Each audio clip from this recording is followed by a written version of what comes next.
Hello, everyone, and welcome to the HarnessRacing.com preview show live from Columbus, Ohio. It's the Meadowlands Pace Edition. I'm your host, Wendy Ross, and who else we bring in to be our beautiful co-host other than the face of the Meadowlands and Fox Sports? You all know this beauty all the way from New Jersey. We welcome in Jess Gott. Jess, so nice to have you with us tonight. I know it's a busy week for you. We appreciate you being here. Oh, thank you so much for having me. Definitely a busy week, but it's all worth it when it comes to Saturday nights. Not only the Meadowlands pace race, but the entire race card from top to bottom, Wendy. It's an embarrassment of riches for what we get to see as horse fans. It certainly is. And of course, you and Greg Blanchard had your pace previewing Saturday night went live there at 4:30. We watched it. It was great, giving us all the insight into the undercard, and of course, dissecting that $656,000 Meadowlands pace featuring this group of three-year-old colts that we have coming our way on Saturday night. Yes, and you said just a great night of racing coming our way. Definitely. And lots happening on track too. So if you're in the area or around here, make sure you come on out because we have cornhole tournament, we've got food trucks, we have win wagers, a 360 cam, a t-shirt giveaway beginning at 5 p.m., a stacked wagering menu. There's plenty of places you can watch, don't get me wrong, but I just think the atmosphere here on Saturday night is something you're not going to want to miss out on. And one thing about you guys out there at the Meadowlands, you always do put on quite a big show. Now I'm on my way there. I'll be landing Saturday about 11 a.m. But hey, I didn't know we had cornhole. I might hopefully have a little time maybe to throw a game or two. Now, just before we move forward, let's take a look back. Let's take a look at some fun facts. The team has put together some pace fun facts, some things you might not know about the Meadowlands pace. There they are. Starting out, John Campbell. This might not be a big surprise to anyone. He's the winningest driver with 7 wins. Brett Pelling is the winningest trainer with 5 wins. Fastest mile, legendary Hanover, just last year in 146 and 3. 16, who won the Meadowlands Pace, also won Dan Patch Horse of the Year that year. Favorites have won 24 48 Meadowlands Pace finals. That's a 50%, Jess. That's not hard to believe, though, Yeah. right? Usually when you get that top colt, they have a tendency to shine on a night like Saturday. Definitely. And I think this year kind of speaks for volume to that as well, Wendy, because Blueprint, who was the favorite going into the pace, has been scratched. So I think that makes for a more wide open event this year. And usually we do see, we tend to see one standout in each part of the year for that 3-year-old pacing colt division. Early on last year, it was Nijinsky. Middle of the year, it was Legendary. And the end of the year, it was Captain Albano. So I'm curious to see how it's going to shape up this year. Moving on, Camfella top winning sires with 4 from 1991 through 1994. 2 horses have ever won from Post 9, the great Gallo Blue Chip and All American Theory. Winningest Meadowlands Pace post position is post number 5, so we'll have to think about that. Maybe Captain Optimistic will be, Nancy will be happy to hear that for sure. And 5 Metro Pace winners coming back at 3 to win the Meadowlands Pace at 3. So you had those 2-year-old winners who won the Metro Pace come back to win the Meadowlands Pace at 3. So those are some good statistics maybe for people to know as we move on into Saturday night. Now, we did some Twitter polls, Jess. I don't know if we know that you're well, I should say X. We did some X polls. Yeah. We know you're always on X and keeping up on things. We did, what was everyone's favorite Meadowlands Pace? Here we go. Oh, there we go. It was a tie between Artificial and Wiggle It, Jiggle It. Now, Jess, you Ah, remember those, right? interesting. Especially Wiggle It, Jiggle It. What a great race that was. That's one of my favorites for sure. And Tall Dark Stranger was one of my other. I just love Tall Dark Stranger the year he had. So yeah, interesting. And then of course Other was in there too. So some other people had some other ideas. And of course we did another one. Who do you think will win this year's Meadowlands Pace? There we go. We did Madden Oaks, Captain Optimistic, Prince Hal Hanover. So a lot of people going from Madden Oaks, even from outside from Post 9, there's still a big fan that the young Braxton Boyd can get it done all the way out there from Post 9, Captain Optimistic. And of course, we just saw that Post Position 5 is the biggest winning number there. So that's a good thing in his favor. But just Other, 24%. So that just shows you, and as we've discussed, it is a wide open group. Yeah, it definitely is. Greg and I were talking about it a little bit on and off the air about, you usually find that one horse that kind of sticks their head out ahead of one. We saw that with Baby Blueprint in the North America Cup. And then Madden Oaks turned everybody's eye. So I don't think it's going to be as favoritism, I guess you could say, going into the pace. I think it's going to be a very good betting board for one, and I don't think they're going to let Braxton get away with any sort of easy trip from an outside post again. No, I'm saying post nine's still a big thing. Now, of course, no Oh yeah. eliminations needed for the pace with only 10 horses entering. And as we talked about on Monday, of course, we did receive that sad news that the favorite North America Cup winner Lou Print would be scratched due to a scrotal hernia. Did catch up with trainer Ron Burke. He stated that it's happened before actually to the Colts. So this was actually the second time, Oh. but he says they've got it under control. Certain the problem has been fixed and the Colt's going to be okay. I asked Ronnie, I said, what about future stallion duties for Lou Print? When you have a colt like him, of course, you're thinking breeding potential. Right. Said, no problem. I'll go ahead for him. They think it won't affect him. And I said, when are they shooting to have him back? He says August 2nd, but hats off to trainer Ron Burke.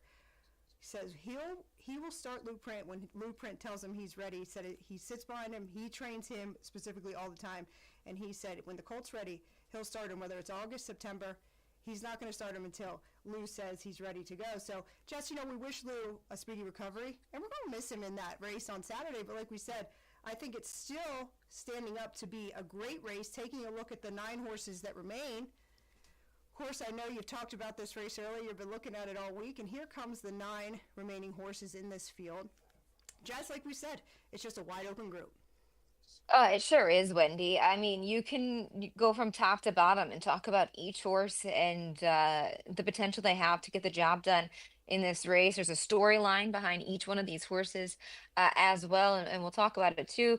That there was a prep race heading into this race Saturday that was held here last Saturday night, and I think there's a lot of things that you can take away from that prep race. Then we talk about, Prince Hal Hanover. He prepped north of the border.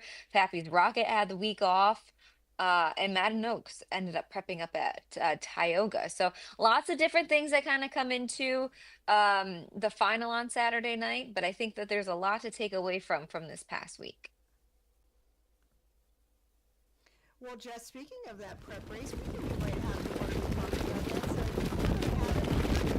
So, And they're off. Captain Optimistic gets the first call, but Joel and the Jets shoots out and goes for the lead. Pappy's Pistol on the inside with early speed. It's those 3 into the first turn. Fallout unhurried, 4th on the inside, followed by Knockout Brown, Well, I and had a chance to Manolette catch up with David is the Miller early after the trailer. race Dexter with Dunn Pappy's sends Pistols. Captain First time he sat Optimistic. behind the Captain pole. Now, this Optimistic guy's had strides out plenty of strong, success takes the here lead from at the Joel Meadowlands. and Obviously, the they tried for that Jets. North America Cup Pappy's Pistol elimination. third He past just the always quarter, then seems comes to get Fallout over the and Meadowlands Knockout better. Brown and Kindergarten Manolette. Classic First quarter winner up in last year. And almost sparkling when you get to the 26 far and turn, you'll see 3/5 him kind of across the gap out a backstretch. little Captain bit there. But Optimistic David said sets he up just shop now for let him do Dexter his Dunn, own leads the thing, way. get him to the turn, Joel and the Jet he in kind for of that switched 2-hole leads on him, ride. and that's Pappy's when he really Pistol decided tracking to take third. off. I thought Fallout Captain 4th on the Optimistic's inside, and then Knockout elimination was Brown and okay, or Manolette, and no preparation was changes. No okay. right Just lines never at the half. looked to me that Dexter Captain could get him to Optimistic, really he is settle 4 to down 5 right now out there in on front the by a track. length. He had to work there Stocked by past the Joel quarter, in the 26 and Jets, 3. 55 and He made his 1. way to the A front, breather in but that he second just never quarter. looked like he Pappy's could really Pistol third. relax. Onto the far turn they go. Hopefully, Fallout still he can be a fourth. little more relaxed Knockout this Brown week. and I think Joel Manolette, and the and they Jets, have that 3 was a eighths to good go. prep race for Captain him, Optimistic just getting his own because way here, some of these horses unchallenged need in that front of one length and Meadowlands 3/4. tighter under their belt. That Joel horse been and the very Jets high now on trying to this rev colt. up and come after Week in him. and week out, we talk And about then Dave it's Little's road to Pappy's the Pistol who Meadowlands needs pace. to do He's always more. mentioned Joel and the Fallout Jets. takes a peek to the That's something that outside, I followed think by will help this Knockout Brown colt. and Manolette. As far as Fallout, Passing we'll 3 catch up with quarters, Timmy later, Captain but I think this horse is Optimistic much in better when he's 122 and forwardly 4. placed. I don't So think he he threw a loves to chase down and 27 make and up a 3 hole on at the them. ground. Into He the ends up stretch having to be drive. second over Captain here. Optimistic in Manolette, front. I think that's Joel a big and the question mark Jets coming after a into perfect Saturday trip night's on the race. outside You is see full him out. scooting up the Shooting rail. through He's the 6th inside. horse in this Pappy's race. Pistol with The late Sky pace. Z. Here comes He plays Pappy's really hard Pistol with strong as they home. close in on Captain 25 and Optimistic. 1. Pappy's He also Pistol. does a lot of Manolette heavy from the lifting inside here with on the late front pace. end. So I think that Pappy's dimension Pistol. will finish Then second last Manolette. week. Then And then Captain knockout round, Optimistic and Fallout. obviously maybe an 1, unappealing 49 line and when 1. you look at the line itself, but paced home at 25 and 4, beat 2 lengths. Really just kind of getting his feet under himself. I know he's a long shot, but in a race like this, when you don't have one standout horse, I think anything can happen. And looking at the race too, there wasn't a ton of action. Of course, Captain Optimistic let there. Dexter kind of set the fractions, right? And interesting is talking with Nancy for this colt throughout the season so far. She said he is usually better with the target. So interesting that they said Right. let's race him this way. So let's see, we might have a different tactic going in to Saturday into the final is usually better with the target. But it's interesting, like I said, wasn't a ton of action early, but late in the stretch there, they were all coming home. Some of these colts started pacing home in 25. Yeah, and I think, obviously it was an open draw, so they weren't going to empty or go to the bottom of the barrel, I guess you could say, on a prep race. They all raced nicely. And quite honestly, they all finished up the mile with plenty of pace. And something I always like to see as well is them pacing through the wire. Obviously we see all these big last quarters. Sometimes time can be irrelevant in this game anymore. It's what you do past the wire, in my opinion. Pappy's pistol, for an example, he was continuing to pace through the wire, which I think is going to definitely benefit him heading into Saturday night's race. Interesting. We catch up with Doc Moore, and he talks about this is a 4-quarter type of race, right? You're going to be able to get out of there 20, 25, 26. You're going to be able to have to come home with it. It's just the way this type of race is going to set up. Now, we took a diving deeper into the field. Let's take a look at the two colts. Speaking of Doc Moore, Prince Hal Hanover, of course, and Joel and the Jets. I'm giving the nod here to Prince Hal Hanover, who comes in, beat ahead in Canada. Of course, Jody Jameson at the lines up there. Of course, he gets back here with Todd McCarthy, who actually drove the colt as a 2-year-old, so he gets Todd back aboard. Joel and the Jets, who was 5th last week in the prep, but we can't forget, both of these colts were good in the North America Cup eliminations, but the final didn't end well for them either. We do catch up with Doc Moore, but I think we hope to see a little bit better in this final than we saw in the North America Cup final, that's for sure. Oh, for sure. And, to piggyback off of what you say with Prince Hal Hanover, we know we can leave the gate too. So he's going to get a better post to work with than he did in that NA Cup final. I think that speed worked back into him on the front end last time out, even if he did get gunned down at the end, is really going to work and be in his favor come Saturday night. Well, Jess, we were able to talk to Dr. Ian Moore, who those that know, he is also a pilot, and he flew himself into New York on Wednesday after doing some training, and we were able to catch up with him. And let's see what he has to say about his two colts, Prince Hal Hanover and Joel and the Jets. Good to see you. Now, the last time I was messaging with you, you said that you're flying to New Jersey on Wednesday. Pretty cool that you get to fly yourself around to all these big races, right? And I'm assuming you made it safe as you're coming to us via Zoom from New Jersey.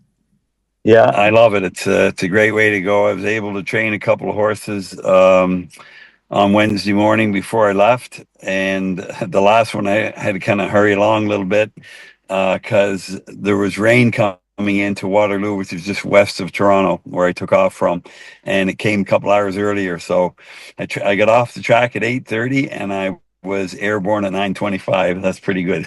No, that's definitely good. Now we're assuming that the horses are in New Jersey. Of course, Joel and the Jets raced in New Jersey last week in the pace prep, but Prince Hal Hanover raced at Woodbine. So are both of the colts in New Jersey at this time? Well, we're actually in New York. We're at Mark Ford's, and ironically enough, I haven't been to Mark's place since 2008 when we had Shadow Play. So we had some good luck when we were here, and hopefully that luck will continue with these two. So Prince Hal came down on Tuesday morning after he jogged at home. Joel and the Jet stayed here because he raced on the weekend, as you know, at the Meadowlands. Now, when we talk about, of course, going all the way back to 2008, it seems like just every year, at least every year, we know you try to have a top tier colt, right? Of course, at 2 and then coming back at 3. It just seems like something you just keep having one on the main stage every year in this Glamour division. Well, that's what we strive for. We strive for, we don't race any claimers. Very rare that I would ever do that. And if I do, it would only be for a week or two or one that somebody might have given me. We usually in the last, since 2008 anyway, everything that we race is yearlings that we bought and developed ourselves from 2-year-olds and up. And after their 2-year-old season, if they're not going to quite make the grade, we usually sell some of them, and then the good ones we keep. So this year we kept over, let me see, I believe there was 5 3-year-olds that were kept over this year, which is a couple more than normal. And both of these two I have in New York right now we're part of those 5. Well, whatever you're doing, just keep doing it because it seems to be working. Now, you already have a Meadowlands Pace trophy in the case, of course, from Lawless Shadow back there in 2021. What do you think about this race? You've got your experience up there in the NA Cup as well. These two races are tough to win, and, the Pace is right up there with the NA Cup as far as being difficult to win. Yeah, they're both difficult races to win, obviously. I haven't won the North American Cup yet, so big disappointment this year with both of them, actually, for different reasons. So I'm looking forward to this race this weekend, and maybe we're able to redeem ourselves, maybe not. I do feel very badly for the Burke stable and their connections with Blueprint. It's a sad thing. I had one of those myself about 20 years ago in a 3-year-old that had an inguinal hernia like that and had surgery as well. But I'm wishing him a speedy and healthy recovery, and hopefully we'll see him on the track again later in the year. So as far as this weekend goes for us, I trained Prince Hal today. Joel and the Jets, I'm just going easy on the training because of the lung issues he's had. I feel that if I can have his lungs good, that he's going to give me all he's got anyway when it comes race time. So we're looking forward to it tomorrow or Saturday. Sorry. We always like to move forward, but just going back to the NA Cup, of course, in their eliminations, both of these colts really turned some heads. Prince Hal went in as one of the co-favorites. Joel the Jets was a long shot in there, but it just didn't work out for you, like you said, in an NA Cup. In that final, how has the tide changed between that for them? Prince Hal coming in off that second place effort, beat ahead up there at Woodbine, but raced really, really well. Still came home in 27. Joel the Jets, really a decent effort in the pace prep last week at the Meadowlands. Tell me how you feel they were last week and how you feel they'll be going into this final on Saturday. Okay, well, we'll start with Joel and the Jets. And so I felt that he put up a very credible performance for a horse that up until that time had only had 9 lifetime starts. And 3 weeks prior to that race was the last time that he had raced. And he had about 8 or 9 days completely off just in the paddock to heal things up that occurred with his lungs that you've seen in the media reports, I guess. And he only trained the one time, which is a week Friday prior to the prep. So I think he raced very well, and I'm looking for him to be better than he was last week. Now, I don't, I'm not quite sure he's quite the caliber of Prince Hal, but he's been a very lovely animal to work with, and he tries his hardest every time out. So we'll see what happens on Saturday. Prince Hal raced well also. He hadn't had a prep until 3 weeks last week. He raced very well. The track was off a bit, even though it said fast. It had rained about 1 hour before, and it just poured, and it was a little bit muddy. So he raced really well. He got beat by a good colt at the line. Still paced a very decent mile. So it would have been nice to see him win, but it didn't happen. So I think he's coming into this one in much better shape than he was last weekend. Now, when getting scratched down to this 9-horse group in here, one thing about it, with the scratch of Blueprint, this does make it a wide open group. Strengths for each of these colts, you think that could make them competitive in this group in here? Yeah, it does change the dynamics of the race, that's for sure, for a lot of people. So Prince Hal's getting reunited with Todd McCarthy, who drove him as a 2-year-old towards the latter half of the year last year, including the PA sires and some of the PA sires, I guess, and the Breeders' Crown. And he's a different horse this year. He's grown and matured, all that sort of thing. He's got about a hobble that's 4 inches longer than he had last year. So I think Todd will like what he sees in front of him. He can break the gate really quick if you want to, and he can obviously come off the gate if you want to as well, as we saw in the NA Cup. So I'm looking for him to be forwardly placed in the race. The other guy can also do both of the above, and I think that he would be much better if he was forwardly placed. In these kind of races, when they're going all these big quarters, it's not the last 1 or 2, it's all 4 of them. So if you're sitting at the back, as evidence what we had with in the NA Cup, your chances of getting much are pretty slim. So I'm hoping Louis Roy had driven Joel and the Jets previously, and I think he had the one win with him in the couple or 3 starts that we've had. So he'll be reunited with him on Saturday, and we're hoping for the best. Doug, well, we're hoping for the best for you too. We're going to wish you the best of luck. Now, before I let you go, when you're in New Jersey or in New York, where are you going to get where you get your oysters at? Well, I'm going to have to text Carter Pinsky and ask him that. He's the oyster man down here.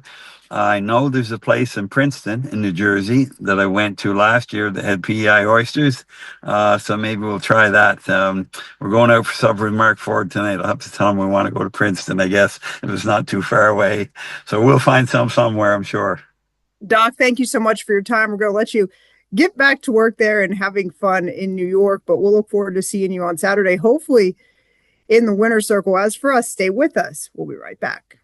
You just get 500 days, everybody get 500 down, everybody get 500. The 2024 Harrisburg Mixed Sales shattered records with over $31 million in gross sales and a new all-time average of nearly $53,000. Broodmares, racehorses, weanlings, yearlings, and stallion shares were all part of the historic two-day auction. There's still time to enter the 2025 Mixed Sale happening November 6th and 7th. Visit theblackbook.com for details.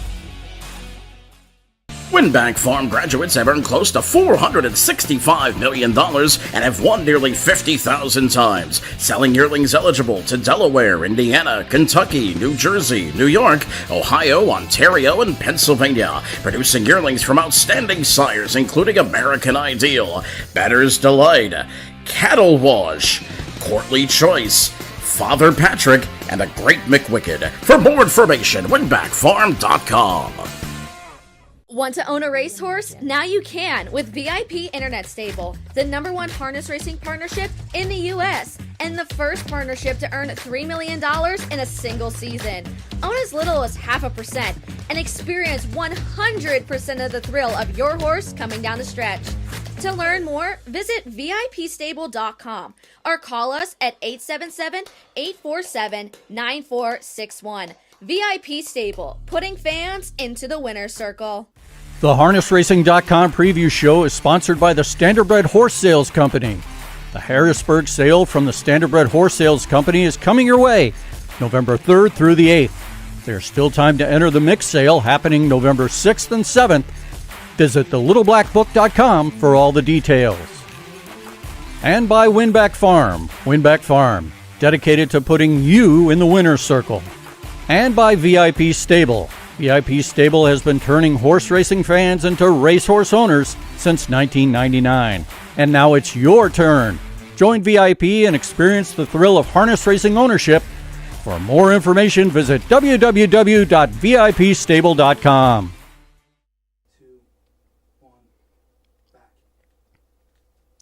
Hello, everyone. Welcome back to the HarnessRacing.com preview show. I'm live from Columbus, Ohio. Joining me is Jess Godden, all the way out there in New Jersey. It's Meadowlands Pace version. We just got to catch up with Dr. Ian Moore. Jess, you always got to love hearing from Dr. Moore, right? He just talks so highly of his horses. He's looking to have better luck than he did in the North America Cup final. I think he's confident in these two colts coming into Saturday night. I have to agree with you on that, Wendy. All great things coming from Doc. Kind of excited to see, these horses get here and into detention on Saturday, kind of see how they look and whatnot. But all great things coming from Doc. And it seems like year after year, he's always got a handful of nice ones. I watched some of the 2-year-old races at Mohawk either Monday or Tuesday night. And he's got a nice 2-year-old crop as well, already looking forward to next year, of course. But I have to believe that he's in full confidence in both of his colts, and like we've alluded to multiple times, it is a wide open event. Now, Jess, let's take a look at moving on here. Of course, let's take a look at Team Alana's colt Fallout. Starts from post 6 there on Saturday. One thing about this colt, we know he had that great 2-year-old campaign. Caught up with him in the spring. Tony had big hopes for this colt coming back at 3 here in 2025. I don't know about you, but I'm waiting to see the best Fallout that we have seen. We haven't seen it yet, but I think it's in there. I do too. And I don't know if it was you who did an interview with somebody or somebody else where, we talk about the Glamour Boy division and how long their season is. And it's can be difficult to keep them on their toes week after week after week, where maybe aside from the Hamiltonian, they really want them sharp that first Saturday in August. So kudos to Tony for keeping this guy on the top of his game, even if he's not winning. He's still putting forth very solid efforts. Unfortunate being parked in that North America Cup elimination. They gave him a week off. He prepped really nicely on the front end. And Not that he didn't pass any horses last week by any means. They were just all pacing that fast together. And I think that that's something key that you need to take out of that prep race from last week. And in my opinion, I think he's better when he's the one doing all the front end work or maybe close to it. So I'm excited to see what Timmy T's got it shaped up for him. I know you mentioned the stat earlier. This was your Metro winner last year at the age of 2. Can he come back and win the pace at 3? Can Timmy get number 7? Can they team up again for another one? I think they got a nice colt to definitely give him a shot.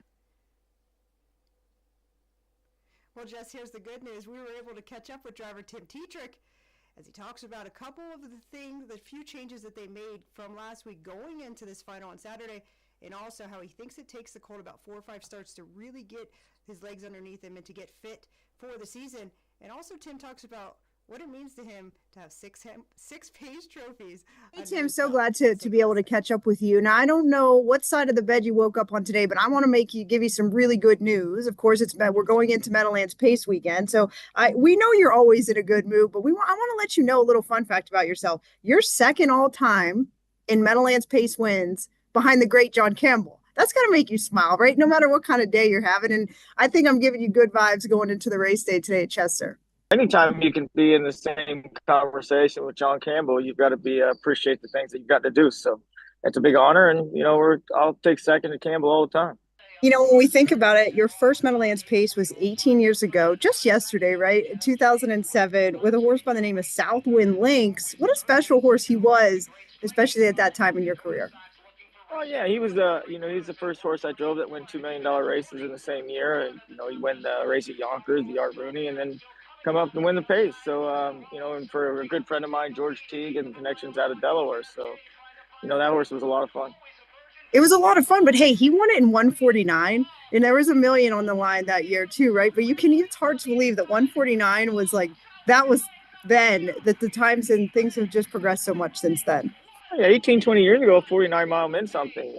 And, now cheap claimers go 49. It's just how amazing the horses have gotten and how much they've evolved over the last 18 years. Let's continue a trip down memory lane here. In 2010, you had One More Laugh. Now, he's one of the 2 you won for trainer Ray Schnicker. Now, Ray Schnicker, he's always a handful, always fun to have in the winner's circle as well. So you guys combined in 2010 with One More Laugh, and then 2017 with Huntsville. What was it like winning that again with One More Laugh, and of course then with 2 for trainer Ray Schnicker? It's cool. Ray's one of my good friends. He was one of the first guys to believe in me and always giving me great horses to drive. And One More Laugh was kind of the first one I picked out. Like I seen Ray qualify him, and Ray, I said, "Hey Ray, if you ever need anybody to drive that horse, I'm your man." He goes, "Well, he's going to the Meadows next week. Do you want to go?" I'm like, "Absolutely." And then I don't think he went almost everything at 2, and he come back great at 3. And One More Laugh, first horse I think I drove that went over a couple $1 million in purses, and he was a cool story. And then I got Huntsville later on, and Huntsville was super fast. He wasn't as easy to drive. He had a lot of ability, but sometimes he was a little tougher to drive, but he could overcome with his power. He was just so strong and fast and could really do some work. Then in 2013, you go back to back in 13 and 14, of course, with the great Captain Treacherous. And then with He's Watching for Dave McNary, those were both great paces. I mean, Captain Treacherous, of course, one of probably the greatest pacers of all time. But to go back to back in this race, which was really tough to win, what was that feeling like each year? Oh, it's amazing. He's Watching, kind of a lucky story. I kind of got lucky to fall in to get him. Jody couldn't make it. So I ended up getting the drive on him, and he responded wonderful. Down the lane, that's probably the fastest I've ever been, even in my career, as fast as he was going down the lane. He's Watching that day. He just exploded. And, I down 5 pylons out, I'm fist pumping because I knew I was a winner, so it was fun. Captain's probably the greatest horse I ever drove. He was just a tough as nails horse. And I baby raced him, and he won everything at 2, won everything at 3. And he was a great, great, great animal. Now in 2023, of course, you got to sit and you got the call for 2 to 3 with Confederate.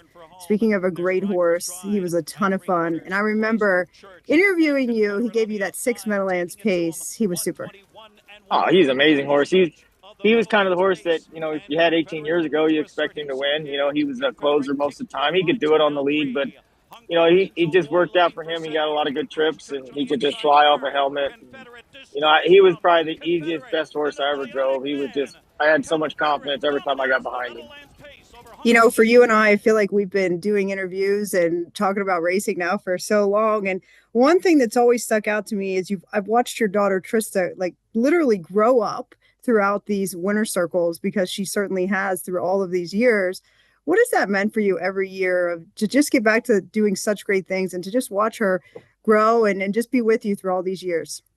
Family's everything. That's why we work so hard in this business. We want to be successful, but we want our kids to reap our rewards for it. So, it gave her a lot of interesting places to go and meet great people. And, harness racing is a family sport. It's a family business. And for her to get to grow up like I did in it, it's pretty cool. Now, of course, your wife, Ashley's already made her name in the barrel racing world.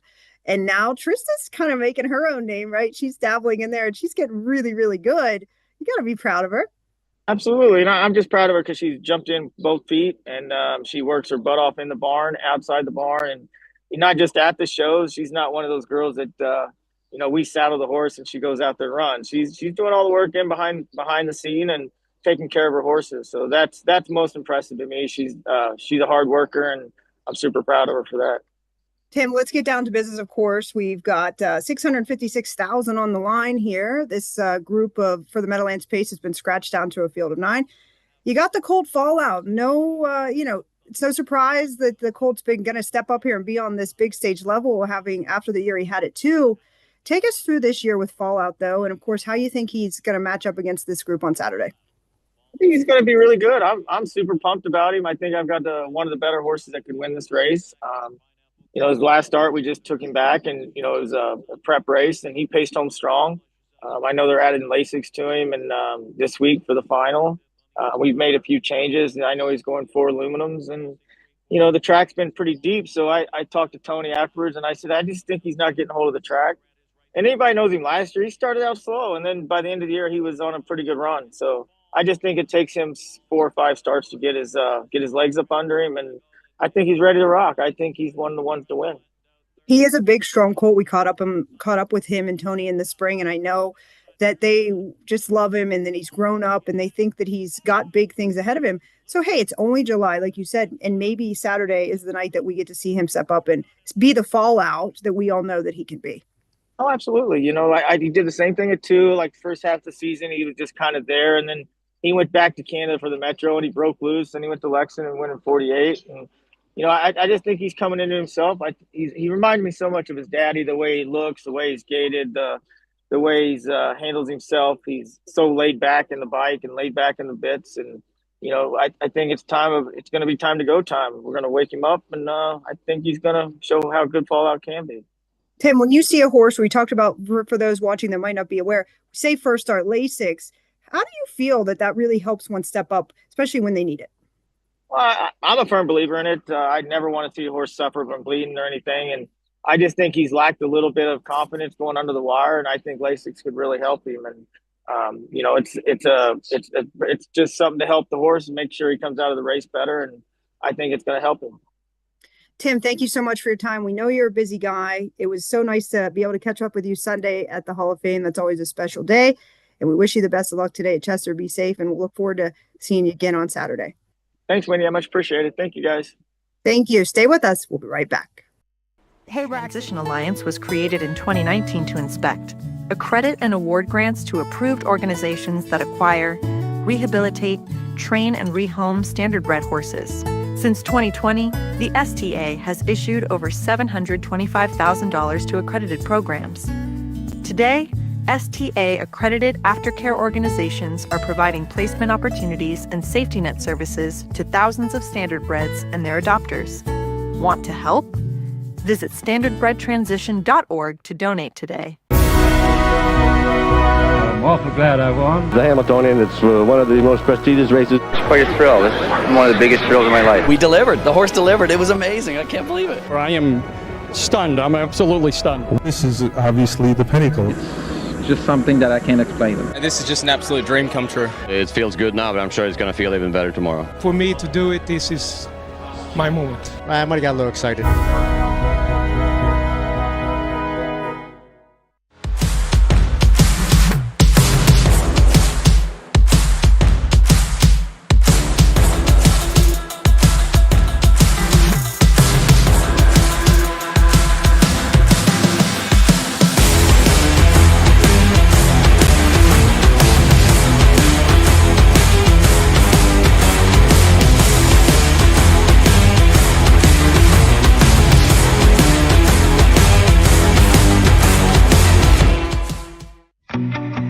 We are athletes. We are drivers. We are caretakers. We are owners. We are trainers. We are fans.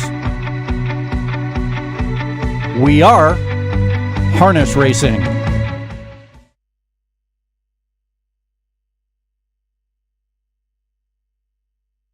Everyone, and welcome back to the harnessracing.com preview show. Wendy Ross along with Jessica Otten here. Now, Jess, watching the Tim Tetrick video, right?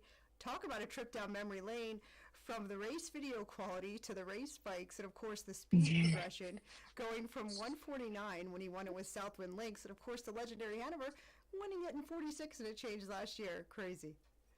It really is. It's so fun to go down memory lane and watch all of the older races, whether it be the pace or something else. It's always fun to just kind of see how things have evolved as the time has gone on with the sport. Now, listening to the interview that we did with Tim there, he made some key points in there talking about the first edition of Lasix here heading into the final on Saturday. And of course, they're going to do some shoeing change. Jess, what do you think about some of that information you found out? Well, I always love first start Lasix for horses. I always keep an eye on, and this is just a personal preference, but first start Lasix and third start Lasix. Uh, and I have to agree with Timmy too when he says, horse might need a couple of starts under his belt. I think that there was a lot to learn from and take of out of that prep race last week, and we've seen what this colt can do. I think he gets over this track great. We saw that race a couple of weeks ago where he got the job done right on the front end, and he held off a really nice horse too. So I'm curious to see how the race is going to shape up. Like I said, I don't think anybody's going to get the front very easily come Saturday night. And thinking of Tim having 6 pace trophies in his case, is he capable of getting number 7? I think with some changes made, Fallout's got all of the tools to get it done for him. Now, Jess, we've saved the best for last. We saved the 25-year-old Braxton Boyd, who of course turned all heads in the North America Cup with his aggressive driving style in that second place finish with Matt Noakes. Jess, I think you're a little partial here. You got the root for the Michigan team, right? Oh yeah, for sure. And I think there's one thing too that I don't know if we touched on it in Braxton's interview. He never really, the body language of him never really looked like he was going to be blasting off of the gate, as the wings folded. And not that his hand was forced, but it worked out pretty dang well in his favor because there was only one only lever in there. That was Yannick with Swingtown. But yeah, a bit partial to the Michigan connections. Obviously, we touched on it a little bit in the interview, but it's been so cool to watch Braxton continue to flourish as a driver. Like I said, I remember him, a group of us kids running around the fairs back home in Michigan, and then to see him be successful, not only be on the big stage, but be successful, I think is pretty awesome. Well, Jess, without further ado, let's not keep him waiting. We caught up with Braxton earlier today, and you and I were able to sit down with him. Now, pay attention, though, to Matt Noakes. He's a bit of a handful. Let's see what Braxton has to say as he's got that pace trophy on his mind. For you to be able to catch up with us, we know you're a busy guy, especially as of late. You've been setting things on fire, but Jess, hey, you and I, we knew Braxton before he's been Braxton Boyd finishing second in these big races. For me, it was back in 2021, I caught up with him at Tioga. He just came off like a 4-win day at Poconos or something. We just got to catch up with him at Tioga. Jess, I know you and him go way back, though. Yeah, I remember when, we're just, very little, I guess you could say, Michigan Fair. So it's been pretty cool to watch. Both the other guys really flourish in drive they are, and it's pretty exciting to get to see fellow compete in all these nice. Yeah. You guys from up there in Michigan, the Michigan bred, you got that Michigan blood. You guys, if I had to say anything, Jess, compared to you, what you accomplished over your career and all this time, you guys got hard work and a lot of drive. Is that just a Michigan thing, or is this or what is it? Oh, well, I'd like to say so. I don't know if Braxton that, but I feel like when you grow up on the horse side of things, you're just kind of embedded and taught that. A lot of hard work, a lot of bad days. Definitely the good that speaks for it. So. The going over the Michigan fairs as a young kid, we kind of do it all year, all summer long. It's a lot of long days, and it's just kind of taught into you to you got to work hard in order to be able to make money and do well. Well, I would definitely say you've been working hard, just going back all the way back to 21 to now in this last 4 years. You've made quite a big splash on the scene there, driving out there Pocono and Tioga. So congratulations to you. Now, you made a big splash in that North America Cup elimination, Jez. Well, we had a lot to say. I don't know about you, Jez, let me just say. But for me, after that race, I said, how about that Braxton Boyd? For sure. I think everybody saw the video that I posted of Justin and I kind of cheering on both Braxton and Ronnie there at the wire. My first question to you, Braxton, is you've driven this coal. I think you've only missed maybe a drive or two on it. Was lightly raced at the age of 2. Did you know that you had a horse last year? I know he was scratched out of the Breeders' Crown elimination, but did you know you had this horse last season? There wasn't he's kind of like a green colt last year, and there wasn't too many times that he really, really showed what he can do. But one day at Tioga, he was actually racing against Dandy Ideal, the horse that was in the North American Cup with him. And Dandy Ideal the week before was at Vernon. He won in 50, and we sat right on his back, and I went by him pretty swiftly. And he showed, that was really the first day that he showed me what he can do. And it was pretty unbelievable, that race for a 2-year-old and as big as he was to just be able to move like he did when I moved him over out of the 2-hole. It was quite impressive. But I wasn't completely sure. But that day, it definitely gave me a thought that he could be something special. Because then I drove Dandy Ideal 2 weeks later and broke the track record with him at Pocono. And then after I did that, I was like, oh, he really might be special. Yeah. Well, guys, it's let me just jump in here by saying how cool, and speaking of being special, these guys took 50,000 to the Harrisburg sale, only made 16,000 last year, but what a big step. How happy are these owners right now? This is what dreams are made of. To see them like this at 3, Braxton. Yeah, I drive a lot for these connections, and they're great people, and they're very loyal to me. And you can't be more thankful for some people who are loyal to you and appreciate your work. And they do a pretty good job themselves. So it's been a good team so far, and they are very happy. I guess I'll ask. You were obviously somewhere with him, but he came from well off the pay. And I think that set up a lot of people's mind of what kind of colt that he could be. What was going through your head had to make that 3 wide move up the backstretch in that North America Cup elimination? Hopefully this ends well. Because that day he was pretty cranked up, and he's always kind of showed that he can kind of get a little warm, but he was so green that he didn't know what he was really doing yet. And I think after having to make up as much ground the week before, I don't think that was in his mind, making up that much ground the next week. And when I was taking him back, I thought I was getting him back, and the second that I was telling him that we were going back, he had different. No, it wasn't. That was not his plan. What do you kind of been the biggest move for him from his 2 to 3-year-old season? Is it just that greenness and him kind of maturing into a 3-year-old? Because I mean, as a horseman, you get this too. We ask a lot from those 2-year-olds. Sometimes they're just simply not ready to get at that level at 2. Do you think he just really needed that extra time to grow up at 3? Yeah, for as big of a horse as he is, I mean, he is. He's a beautiful animal. Let's just put it that way. He almost looks like a thoroughbred. He's so wide, and definitely he needed a little bit of time to mature, and getting scratched out of the Breeders' Crown, that stunk and everything, but it might have just been the best thing for the horse to grow up and just fill out and get sounder, and it seemed to be okay so far this year, and hopefully knock on wood, he can just stay sound, and hopefully he can take care of the rest. Guys, not to be Captain Obvious here, but looking at, of course, the bad draws that you had in the North America Cup, then you come back here, you draw two holes, and then what happened here? We draw bad again. Of course, the original post 10, you draw into the 9 here. They're not making it easy on you, are they, Braxton? No, that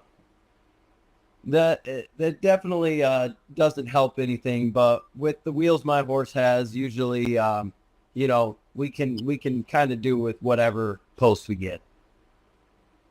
I do want to piggyback that a little bit, because obviously at North America Cup final, nobody envisioned everybody was going to take off the gate. Obviously, it was good who were forwardly placed. I in my opinion, I don't let that happen again this time out with this much money on the line again.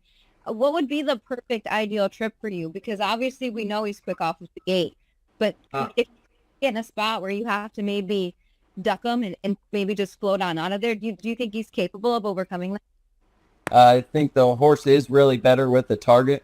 But as kind of as aggressive as he's been getting lately, it's kind of hard to give him one. But, right. In those type of races, they're going to be setting pretty fast fractions. So, it should be a little easier to be able to maybe get him a target. Ideally, they're going wicked up front, and somehow I'm laying on a helmet and not too far off at the top of the stretch, because he's got one wicked punch. If you can get him to relax enough to use it, it's kind of just going to be all feel again, really.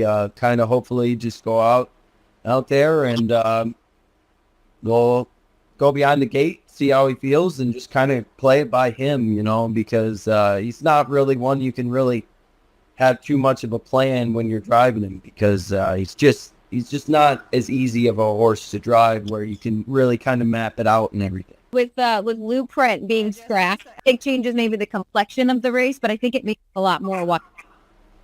Oh, well, that was the whole thing with him getting scratched. Really, I think this just as a driver, I'm kind of thinking that a lot more people are now like, I can win.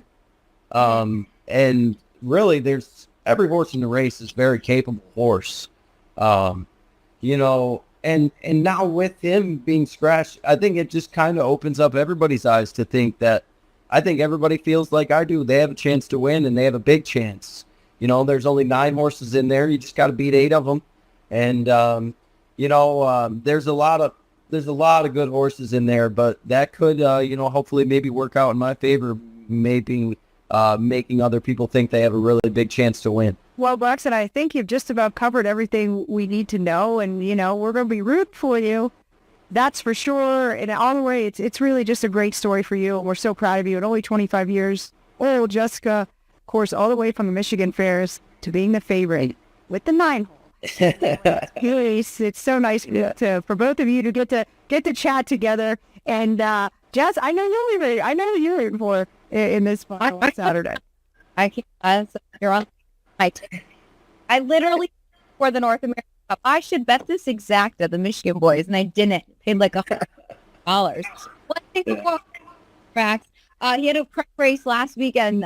Iowa, where you obviously you won, but did it feel good? Yeah, that's kind of where his home track is. He goes out there, jogs every day. He's just kind of out there playing around, having fun. The other day, he's a pretty talented horse. He it was kind of like just training him. So I was happy with him, and we'll see what happens on Saturday. Well, good luck. Thank you, guys. Appreciate it, guys. No, Braxton, thank you so much. No, thank you so much for being able to stop by. We know you're busy and you got some racing to do tonight, but we'll look forward to hopefully speaking again with you on Saturday. As for Jets and I, don't go anywhere. Stay with us. We'll be right back.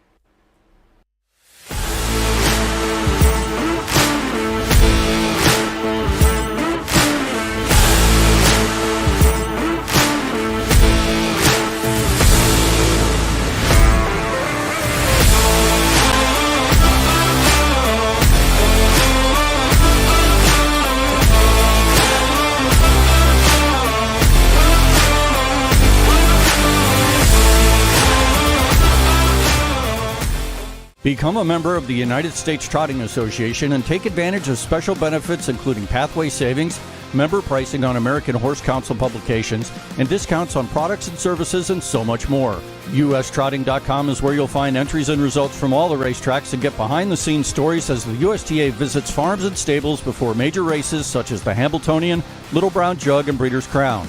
It's easy to join. Fill out the new member form on our website or call our member services department at 877-800-USTA. Just get 500 day, everybody get 500 down, everybody get 500. The 2024 Harrisburg mixed sales shattered records with over $31 million in gross sales and a new all-time average of nearly $53,000. Broodmares, racehorses, weanlings, yearlings, and stallion shares were all part of the historic two-day auction. There's still time to enter the 2025 mixed sale happening November 6th and 7th. Visit theblackbook.com for details.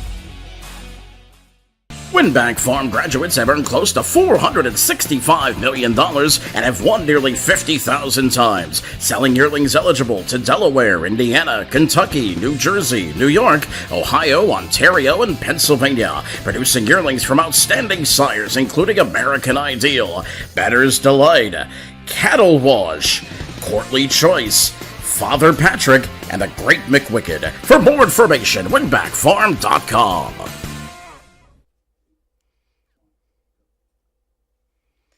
Hello, everyone, and welcome back, of course, to the harnessracing.com preview show. Jess, what a great interview, and how much fun we had talking with Braxton earlier today. He's just an easy kid to root for, especially on these big events that he's having the opportunity to drive in. Yeah, absolutely. And I alluded to this with Greg earlier. Like, this business and this game is all about opportunities. And, the rest of those guys have had the chance to line up behind the starting gate in a big race. And this is going to be, another eye-opening moment for Braxton. But what about trainer Cameron Capone? He's only 25 as well. And I think it's just great because you see all the big name trainers and drivers, week in and week out participating in all these grand circuit races. But it's all about opportunities. So I'm really happy for two younger guys to get an opportunity in a race like this. Well, I hope I have the opportunity. I haven't had the privilege of doing a Braxton Boyd post-race interview yet, so hopefully maybe, I'll get the opportunity to finally catch up with him. Now, Jess, we wish we could talk all night, but we have to keep it moving, and let's move on to our handicapping portion. Now, Jess, newsflash for everybody watching out there. I think Jess Scotton's taught us one thing. The girls can handicap too. So make sure to check out these numbers. We're going to kick it off here. A lot of wagering options, of course, out there on Saturday night. But we're going to focus on the pick four, the middle pick four there for races 8 through 11. We both prepared a 50-cent ticket. Jess, I'll let you take it to go first. Yeah. So obviously we saw the matchup, between Twin V Joe Fresh and Sylvia Hanover last week, where Sylvia Hanover kind of got drugged back into the race by Twin V Joe Fresh. And I'm hoping that sparks the rivalry that we saw in their 3-year-old campaign. I know Twin V kind of came out ahead last season, obviously with the sensational season she had, but I'm going to use the both of them in the opening leg. Twin V Joe Fresh post 1. Sylvia Hanover post 9. So 1 and 9 for me in the opening leg. Race number 9, I think it's one of the races I'm most looking forward to, Wendy. An overflow field of 13, no Lasix, and an added distance as well. So if you have the budget, add a lot of numbers because as you had mentioned, girls can handicap. Well, how about this? It's almost even between the boys and the girls in the Hambletonian maturity. And I think it's the boys taking on the girls in here because the girls showed up last week. Warley Michelle got the job done, parked every step of the way. Alyssa Hanover was 3 wide in the first turn from post 10, parked every step of the way. And she had a tough trip. She finished second as well. I'm going to use both of those on my ticket. They come from post 5 and 6. And I'm going to use another mare, Woman of Passion, post 11. We haven't seen this one here yet. I think she's coming into the race in sharp form. She does have to use that back tier. And then I'm going to use Private Access. We hadn't seen him pressured throughout the mile much before last week. Just got a little tired there at the end. So 2, 5, 6, and 11 in that Hambletonian maturity. Race number 10 is another division of the William Houghton Memorial. I loved Ken Hanover in that spot the week prior, 2 weeks ago in the Brower. I'm going to use him He's as sharp as any horse could be right now. Captain Luke, I mean, how many efforts in a row can you be locked in with so much pace and nowhere to go? He's going to get the services of Todd McCarthy. Once again, he drove him the Juravinsky final. They get post 5, which is post advantage on the other horse I'm going to use, which is By the Missile. Obviously, we all love him. He's got post 11 to navigate through. I'm curious to see who he'll follow out of the gate. So 5, 9, and 11 for me in race number 10. And in the Meadowlands Space Final, I'm going to use 3 horses. Pappy's Pistol from the rail. I think he can continue to grow off of that effort. He loves the Big M. Prince Hal Hanover. I think he'll be forwardly placed in this mile. And then Mad Noakes from post 9. But quite honestly, if you could single up a horse like you can see Wendy does, I might hit the all button in the pace. I think it's going to get a little freaky there. And I think it's going to be a good shootout of a race. Well, Jess, I kind of agree with a lot of things you said there. Now, let's be clear. I had my numbers done, and then you turned yours in. So, hey, great minds do think alike, right? There you go. In agreement here on quite a few things. For me, starting out in the first leg, I do single Twin B Joe Fresh. How can you not root for Twin B Joe Fresh? We want to see her. Of course, she's not going to win every race she's in, but I look for her to rebound here. Kind of a roughed up effort there from post 3. Gets back here to the rail. And with Sylvia Hanover, of course, the other co-favorite in there, the mare that's very capable of getting it done here with that outside post, puts her in a little bit of a spot. So I'm going to stick to it. I'm going to hit the single button here with Twin B Joe Fresh in the first leg. Moving on to the second leg for me, 2, 5, 6. I agree with Jessica in here as far as everything. I just don't go 3 deep. I don't use the 11 in here, but for me, the 2 private access. I just love this colt last year, and I love him coming back here. He's just been such a standout in this graduate. And last week, I think, was just a big fraction. 26 and 354 can take a toll. He had to work his way to the front and just got him there. But how about those 2 mares, Wormy Michelle and Alyssa Hanover? I think they came all the way from the Turnpike last week. They couldn't have had any more strict from go that they did. So, yeah, those 2 mares deserve a big nod.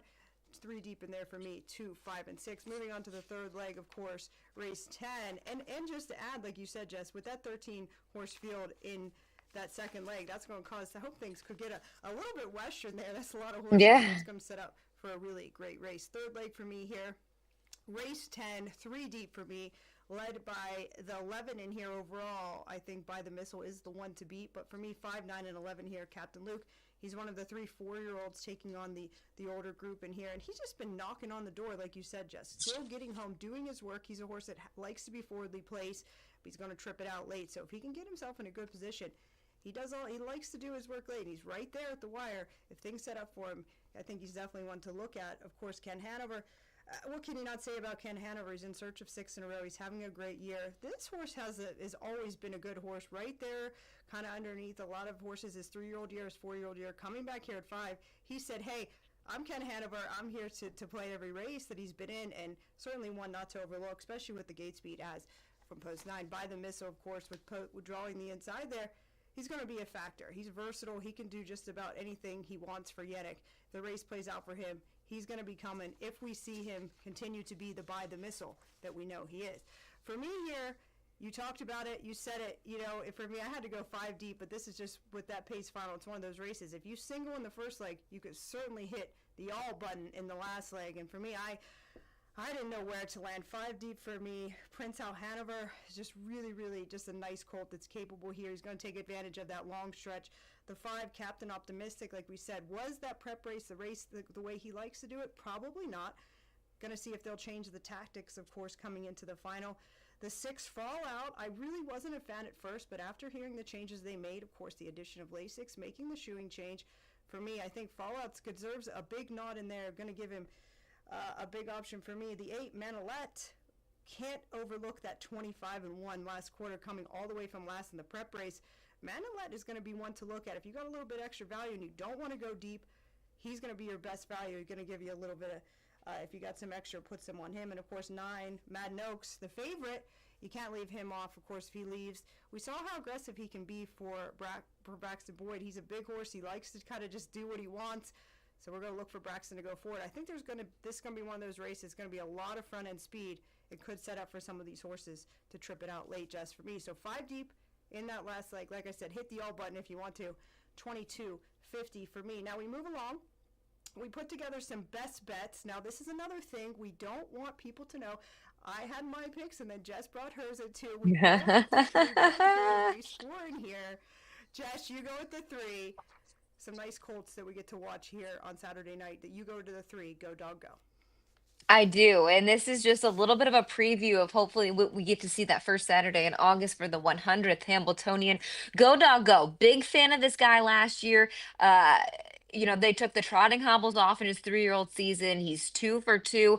The way that he overcame that trip last time out really caught my eye. Last year, he was a bit of a speed junkie, I guess you could say, on the front end. We saw him go off stride a couple of times down in Lexington. That's when they added the trotting hobbles in the Breeders' Crown elimination. Couldn't quite punch through at the end of the season. He's come back bigger, stronger, and mentally stronger. And I think that's the key for this guy. Usually, last year, it just looked like Toddy had a little bit of hard time really getting him under control, getting him to relax. In that Reynolds, he half tried to leave, left, then he sat, then he came second over. And the body language from Toddy in the race bike was caught my eye. Never really moved a muscle to ask him for anything. 152, that was a lifetime mark. 26 and 3 at the end of it. I really liked what I've seen from Go Go Go. And I think you're going to get a little value, honestly, as a best bet because I think people are going to continue to over Maryland. Well, I'm on the Maryland train. I just can't help it.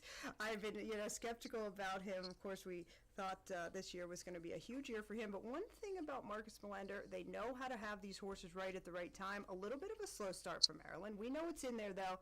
And I think we're gearing up just in time to hopefully be ready for that first Saturday in August there. For me, I'm a big believer that the things have turned around for Maryland, and we're going to see him get to the winner's circle for the first time in 3 starts this year. In 2025. Now we move on. We have our pace picks. Jess, I think we know where you're going here, right? It's no secret. To the 9. You're going Team Michigan, right? Of course. I am. Yes, I am. Madden Oaks is going to be my pick. I just really like the way the Colts coming into the race. Again, I think it's a wide open event, but I really liked what Braxton said. He thinks he's better with the target if he can get him to relax. So hopefully he can get him to relax if he's got to go to plan B behind the gate. For me, the fallout, after talking with Tim, you always like to hear it from the driver. They get to sit behind the Colts, and they know these Colts.